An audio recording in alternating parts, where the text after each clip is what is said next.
Good afternoon, everyone. I'm Brenda Quintana, and I am in my Beehive studio this Friday afternoon. Thank you for joining me. If you're watching this on YouTube, I am not live, but if you are watching me live here on Facebook, hello and welcome. Please feel free to ask me questions or post comments. Before I sign off, I always go back through them. I try not to refer too much to them throughout the video unless I catch them because I don't want to kind of interrupt the flow too much unless it's something relevant to the conversation. So this afternoon I'm going to be sharing a box that I made using the Healing Hug stamp set and the window box Thinlits, and I love how it came together, and it kind of coordinates with the projects that I did earlier on in the week. The Healing Hug stamp set, I'm trying not to get this in the glare of the light. This is my product of the week this week, and it uses a different technique when they produce the stamps. They call it distinctive, and it creates these photorealistic images, and the rose and the leaf are both done in that style, and then we've got complementary images that we will also be using. But the nice thing about this stamp is normally to get this look you would have to do a 2-step or a 3-step stamp to get this look, but this will stamp a photorealistic rose with just one stamping, so it saves a lot of time. So I really love this set, and I love the theme because it's Healing Hugs. So this stamp set is great to have on hand for those get well cards. You know, you can kind of just reserve it for that. Or it's really elegant. If you weren't going to use it for that, you could pair it and turn it into, you know, birthday or weddings. You would just need to find different greetings because this stamp set is all about healing and get well. So let me, what I'll do is I don't know how long it's going to take me to show you how to make the box. So I want to get started, and if you're just joining me, welcome, welcome. And I'm going to turn the camera around, and I am just going to go ahead and start making the box. So just bear with me as I turn my camera around. All right, there's my view right now. It's just a gorgeous day, sunny and blue skies. So I just pulled out the projects that I did last week real quick, or this week. This is a card that I did on Tuesday. It's got quite a bit of detail, and it's got many of the stamps in it on this card, but it's just a really pretty get well card. You could this is a big area, so you could put any type of greeting in there if you didn't want to do get well cards. Then later on in the week, I did a nice set of note cards. Now, this isn't the only note card that I did, but it matched so nicely with everything else that I just pulled this one. And this one is just done by repeat stamping the rose. It's a very simple note card. And don't forget to do the envelope as well. So I just stamped on the flap of the envelope. Isn't that pretty? And then also I did, this is the box that I did. And so this is really pretty. And I'm going to show you how to make this. So to start off with, let's go ahead and do the die cutting that we need to do. And so I'm going to use my Big Shot, and we're going to use the window box Thinlits, and we're going to use just this big piece that cuts the box. And I just cut my sheet of cardstock in half, so it measures, I think, 5.5 by 6 inches. Let me double check that measurement for you. Yeah, it's 5.5 by 6 inches. It doesn't quite look like this will fit on a half sheet, but trust me, it does. So then I just line this up on my platform here. So I've got my magnetic platform, a cutting plate, my cardstock, and then the die with the cut side facing down, and then I'm just going to run it through. And you're going to want to do this twice because we need 2 pieces to make up that box. So you'll get this main piece like this, and then these little extra pieces you can either use as scraps or you can throw away. So I went ahead and I cut a second piece earlier, so you'll need 2 of those. And then the other pieces that you're going to need, let me shoot my magnetic platform back through. I am using some champagne foil sheet and the largest scallop circle from the Layering Circles Framelits, and a piece of Whisper White cardstock, and then I'm using the second largest smooth circle. So we'll need both of those shapes. So let me just run these through, and then we'll be done all of the die cutting. I just like to always show this because I know sometimes demonstrators will skip this step, but this is a step that you need to do to create a lot of our cards. So I want to show it so that you know what it's all about. All right, so now we need to do a little bit of stamping. And so first let's start off with stamping with the Healing Hug stamp set. So I'm going to need a few pieces of paper. Let me get everything out here that I need to stamp. Let's start off with stamping the rose. So I'll need Highland Heather ink. And I'm just going to open up my ink pad. Ink this up, and I'm just going to stamp it right on a piece of Whisper White, like that. Then you're going to cut this out, so you'll get the rose that looks like this. So I'll just set that aside. Then we're going to put this away. We're done with that color, and we're going to use Granny Apple Green and the leaf stamp. So you want to stamp this twice. Let me see if I can get this on this tiny little piece twice. All right. And so then you're going to cut both of those leaves out. Okay. So you'll get 2 leaves that look like that. Then we're going to grab our gray granite ink pad. I love this new gray. It kind of has a silver feel to it. So we're going to do a couple things with that. Okay, first, this is a little trick because I wanted to, I love the Hugs and Kisses, but I didn't want to have to marker up just the Hugs and Kisses because I find I usually don't get a really good stamped image that way. So I really prefer to ink up on an ink pad. So guess what I did? I cut the Hugs and Kisses right off of the greeting. And this is part of the Healing Hug stamp set. So I just cut it away. I know, it's scary. Scary when you do your first one, but after that, it's neat because now I can nest the Hugs and Kisses back into the greeting, but now I can also stamp it separately. So now I can just take it and just stamp it onto my piece. Oh, I'll still need the gray granite, so I won't put that away. And where's my punch? This is the classic label punch. Open that up, and then I can just center that on here, and now have the perfect greeting for the front of my box. And if you don't like this particular greeting, my suggestion to you, this Healing Hug stamp set doesn't have too many things that you can cut out that are small, but if you wanted something different, go with the Itty Bitty Greeting stamp set. A lot of these images fit in the classic label punch, and then you'll have many more options if you want to theme your box a different way. So that's just a little tip for that. So I've got those pieces. Now finally, I just want to stamp my circle, and I'm just going to take a scrap piece of paper because I'm actually going to need to stamp off a bit.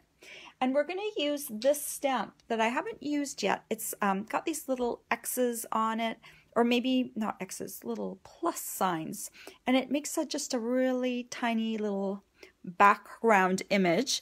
So what I'll do is I'll ink it up, stamp it off, and then I'm going to stamp it on the edges of the circle. But I don't want really intense, the intensity of the full strength. So I want to just kind of stamp it off. So it's just, you know, just a little bit, a hint. And last time. All right, so you can kind of see it's just kind of created just a little bit of background pattern, and that will just kind of stick out around the edge of the rose when I'm doing it. Hello everyone that's joining me. I am stamping, creating a box this afternoon with the Healing Hug stamp set and the window box framelits. So those are all the pieces that we'll need to decorate the box. So let me scoot those aside for a moment because we need to talk about this box. This box isn't a hard box, but you have to do a few things to prep it first. So I've done this box before, and I created myself a couple of templates to help me. So I've got a top and a bottom to kind of help show me how to prep everything. So I'm going to turn these around so that they match. I'm going to create this one into the top and this one into the bottom. And one of the things I want to do is I want to stamp on this piece and this piece with the roses, and I kind of want the rose to be facing up. So this way you're going to have a look. If you orient your top piece, you're going to stamp with your image this way facing up. So let me grab the gray granite again, and I'm just going to clean off my rose stamp because I stamped it in a different color. I'll do this off camera a little bit. I showed you yesterday how I clean my stamp. I'm using the new Stamp Chamois in combination with my Stampin' Scrub. And again, I'm going to need a little scrap piece, so I'll just use this right here. I'm going to need a Post-it note too, because I want to mask off this top area so I don't get ink up there. So this is just the top lid portion of the box. So I'm just lining up the Post-it note along that score line. So, okay, we're doing the top, so this stamp needs to face up. So I'm just inking this up in the gray granite, and I'm going to center it right on what will be the side of the box.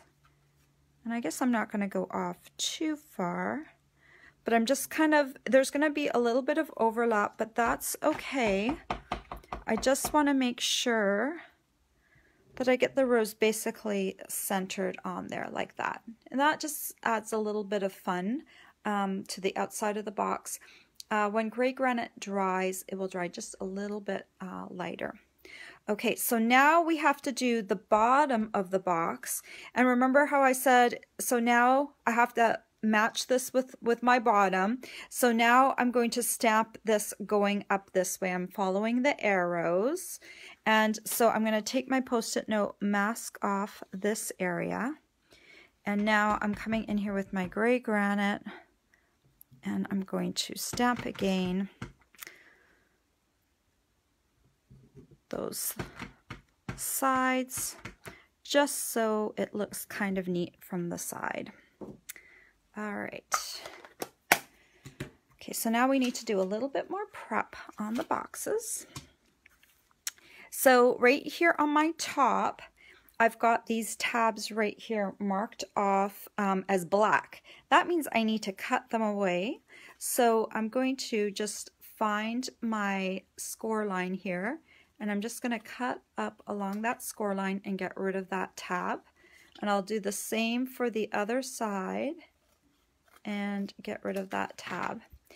If you're looking at these right now and you're like, oh, Brenda, like, how am I going to do this? Don't worry, because I've got a picture of these on my blog, and you could just print that out and you could have that as a reference when you're bringing the box together. So it should be really easy for you. You don't have to create your own templates. You can, but you don't have to. You can just print off my little picture. And where is that blog link? Just look below in the description of this video, either after, or you can look at it right now and just click on it. The blog post is already up, and you can click on it and you'll see the picture of this. And I also tell you what each of the what the key is, what black means, what yellow means, etc. So you know what you're doing. So on the bottom, we don't need to cut away everything. And then I have these places where I say, no, no, no. That means like you do not want to put anything on those pieces because that is going to be the top of the box. So you don't want to put anything on that. So first off, we're going to, now that we've got these stamped, we're going to fold everything along the score line. Now is a good time to go ahead and do that. And you want to do all the sides, and then you want to do all the tabs. So I'm going to come in and fold all the little tabs. I'll just take a little second. Okay, these ones just have the bottom tabs. All right, and then I'm going to arrange it back where it was. Folding, folding, and then I'm going to come and do all of these tabs here. I find it's easier to do it from this side than it is to do it from the other side because I'm kind of folding in. And I don't know, for some reason, I just find it easier to do it from the top. Just bending it over just a little bit like this. Okay, I think I've got everything. So now I just need to kind of bring them back to where they were before. Now, on a previous video, I did Terran tape. And Terran tape holds pretty well. If you want longevity in your seams, I suggest Tombow. So today I thought, let's just go ahead and do Tombow and see how I do on a live video and see if I don't make a big mess. But it should be fun to just go ahead and use Tombow live. Let's see how that goes. All right, so I'm going to start by bringing the two of these together. So on this, this is going to be my bottom piece. So we're going to start off right here with, am I off camera? Right here on the bottom. Let's start off right here by putting adhesive right here. And then I'm going to bring it over here on this side. So we're kind of gluing together like this. So I'm going to just bring this in and line up my score line with the edge. And the trick with Tombow is you want to hold it down for a few seconds because it gives your box a chance to kind of bind, or the fibers to bind together. Okay, so now we're going to go and we're going to, let me think, this is the bottom of the box. So we want to make sure, see, this is the bottom here. We want to make sure we're not gluing anything together that we're not supposed to be gluing. Actually, that is the top of the box. Wait a minute. Okay, let's regroup. This is the bottom of the box here because this is going up. Okay, and this is the top. So what we're going to do is we're going to glue the bottom of the box, which is right here. So these pieces right here are going to come in. So I'm going to put Tombow here and here. Love it when I can't follow my own instructions, right? Because we want to make sure, after we went through all the work of having the roses the right way up, that they don't get glued all upside down. Yep. Yep, yep, yep. Although if you did do that, this is a pretty, it might not be quite so bad. You might know about it, but no one else would probably figure that out, right? Okay. So I've glued both of those sides together. And now we're going to come in, we have to glue this piece in together.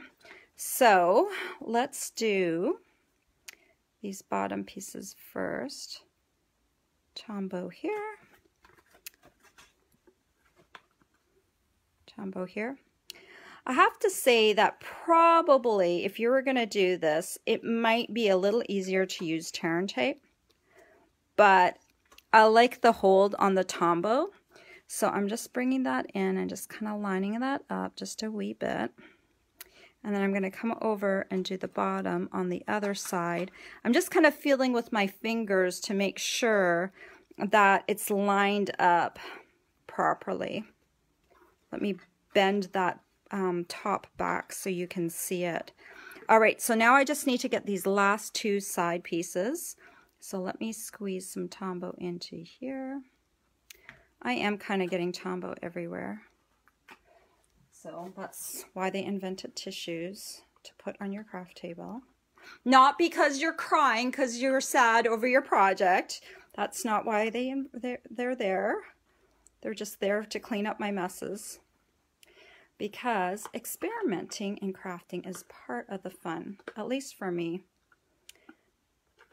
All right. Okay. We need to do this side here.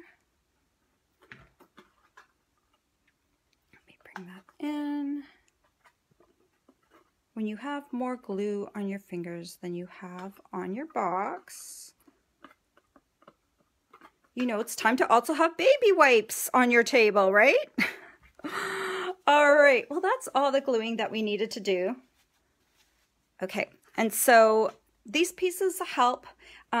It's even more helpful if you have not a camera in your way when you're doing this. So when you're doing it by yourself at home, hopefully things will go a little smoother and easier. And if you think glue is not your cup of tea, tear and tape is a good alternative.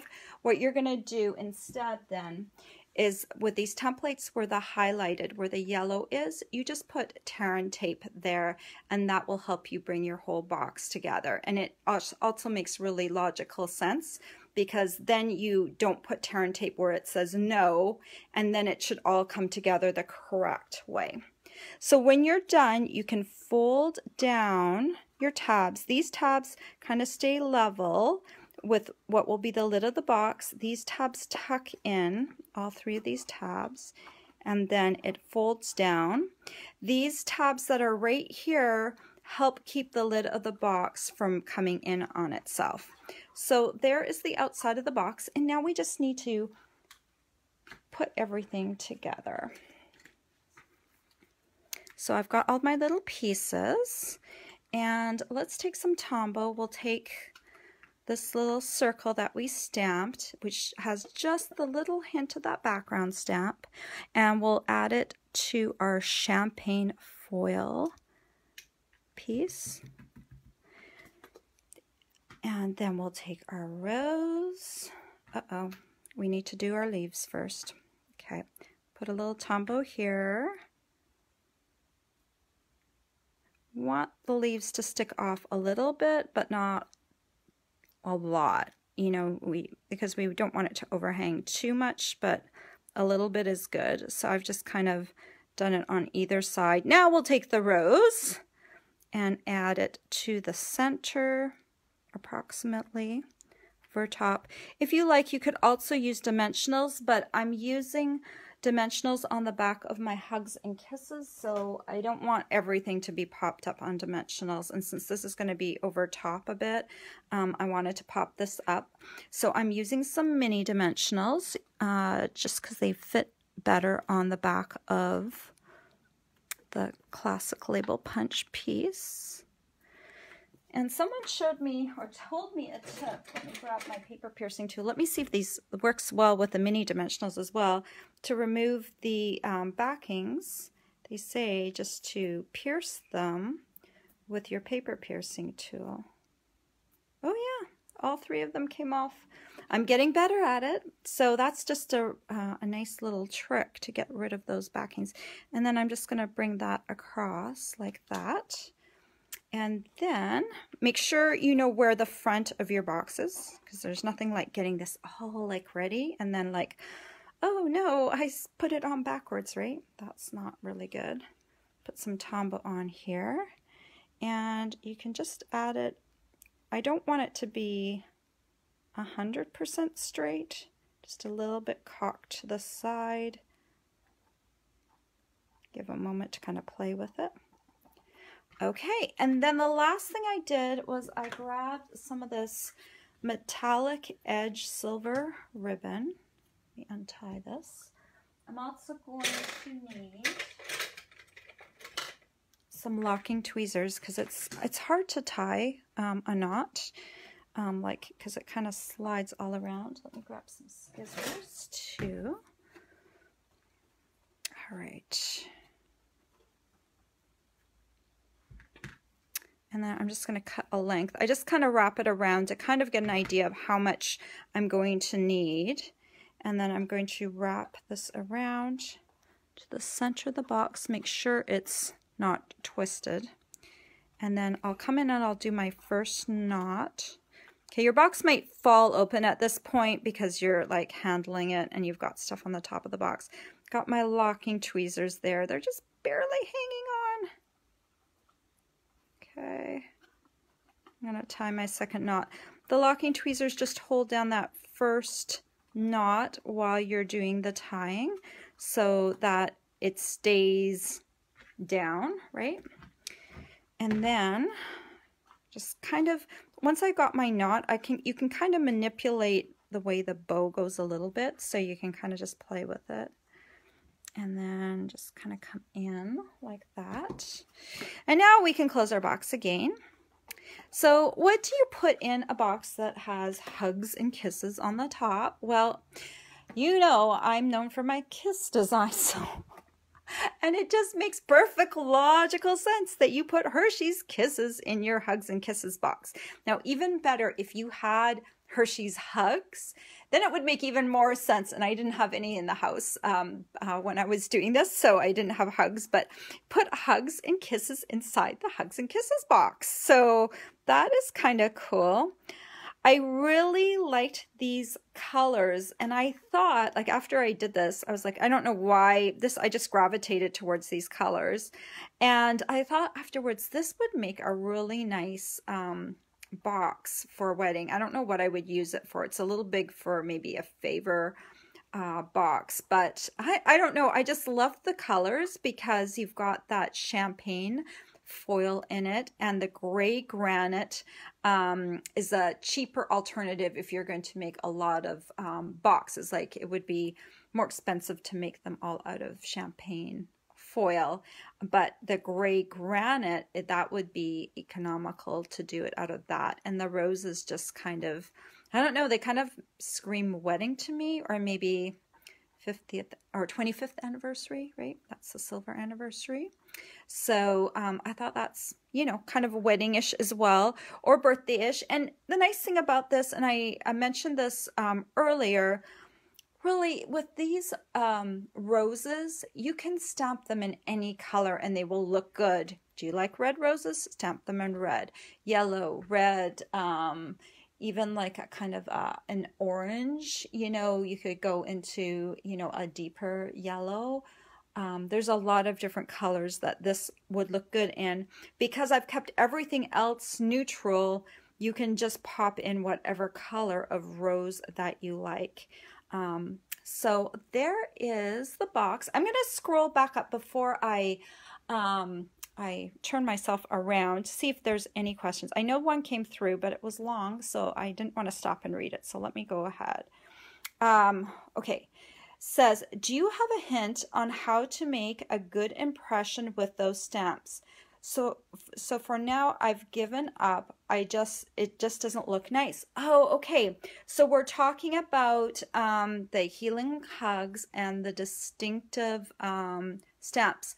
So I'll tell you from personal experience, really to get the best impression, you need to have your ink pad kind of right. If you are starting off with a really, really juicy ink pad, you are going to have, if you turn it around and you've got beading on it, I don't know if I have a really inky ink pad that I can show you it with. I'm trying to think, what color haven't I used yet that could possibly be very inky.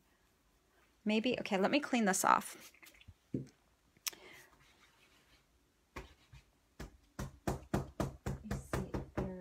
Maybe my Mango Melody or Pumpkin Pie.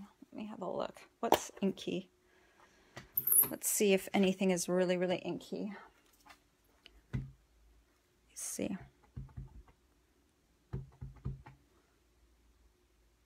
that one's not too inky. So I was just trying to show you, if you ink this up and you can see ink beading up on the stamp, then it will be too inky for this distinctive stamp, because that extra ink is going to go in the crevices of the stamp and it's going to not look good. So if it's too inky, it doesn't look good. So what do I do in that case? This one was fine. This one's just regular computer paper though, so it's not the best surface to stamp on, but this one wasn't too inky.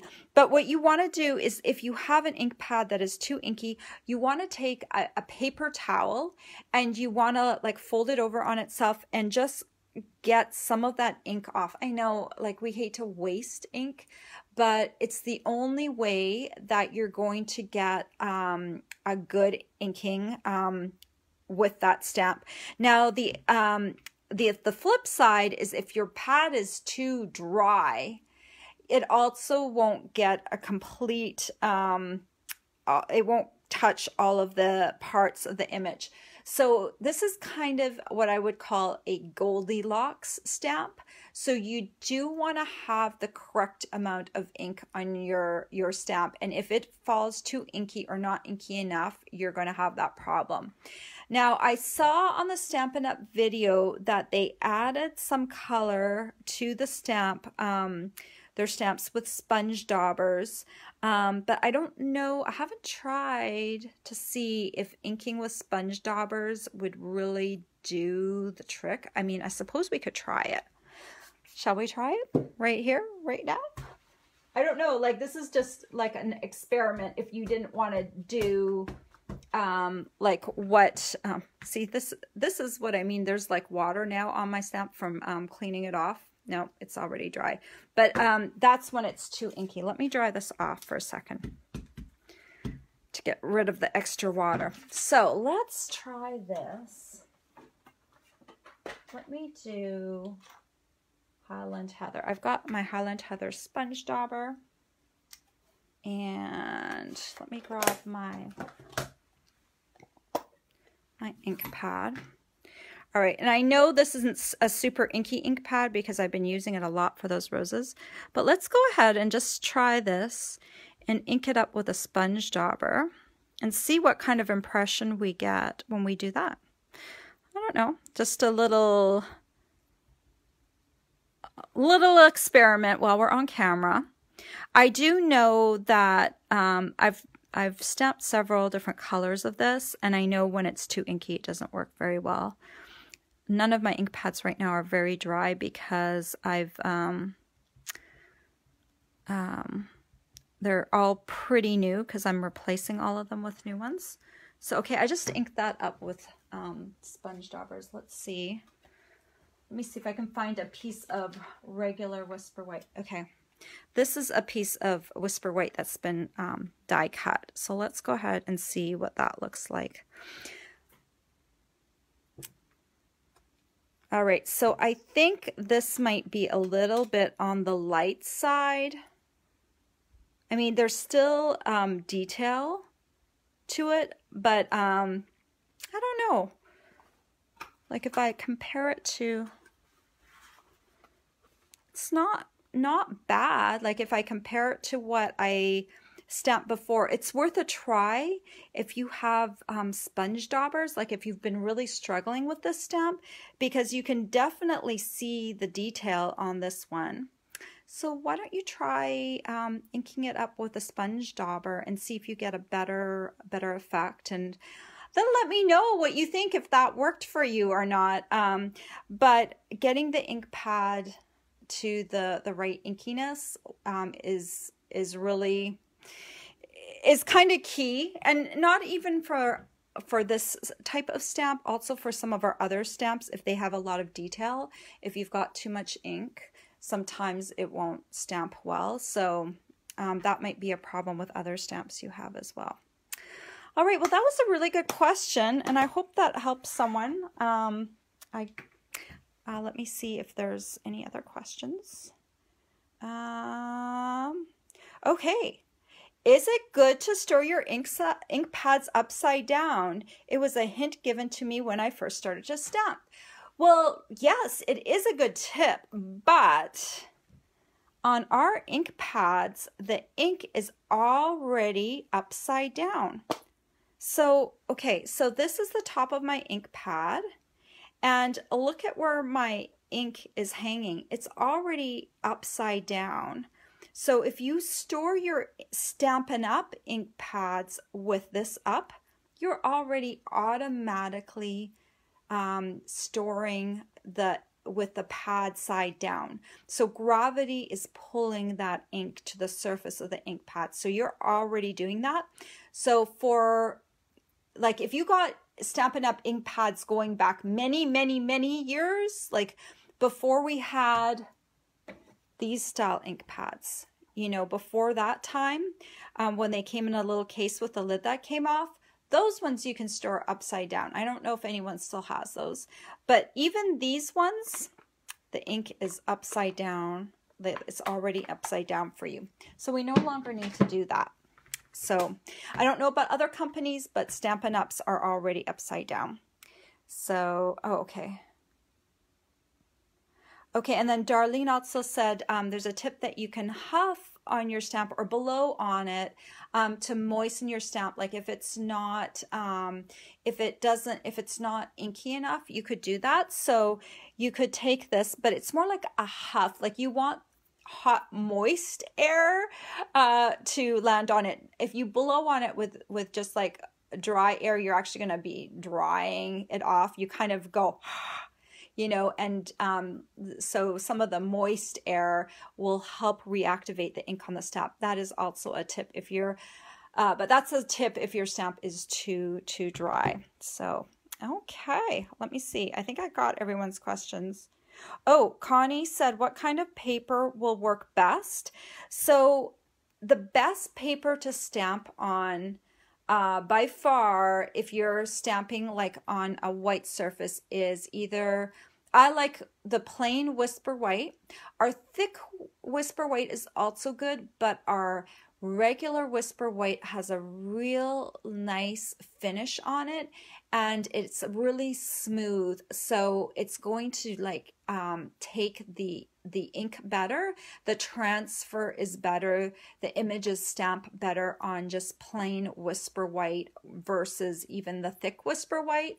Also, our Very Vanilla, our regular Very Vanilla, not our thick, has that same finish on it. So if you want not quite a white, stark white look, you could use also Very Vanilla, but those are the best papers that is kind of tried and true with our Stampin' Up products. I think I got everyone else's. Okay. All right. Okay, let me turn back around. Okay, well, thank you so much. I'm so glad I had questions this time because I don't always get questions, so that was kind of fun to answer them on the fly. I hope I helped someone. And you know, please, like, even after this video is done, you can go ahead and post comments and questions for me, and I go back and answer them afterwards. So please go ahead and do that. If you liked the projects today and you like the products and you want to order them, if you go down into the description of this video, I have the list of all the products that I used. So you can just go down and click on the little link, and it will take you to the product in my Stampin' Up store. If you want to see more photos of the box that I made today, you can go to my blog. There's a link as well. Trying to think what else. I have a contact link if you have questions. If you don't want to post to this video, you can just contact me directly. So you're welcome to do that as well. And I will be back next week with more projects, another product of the week. And so thank you so much for joining me today. And I hope you guys have a great weekend. Okay, take care. Bye-bye.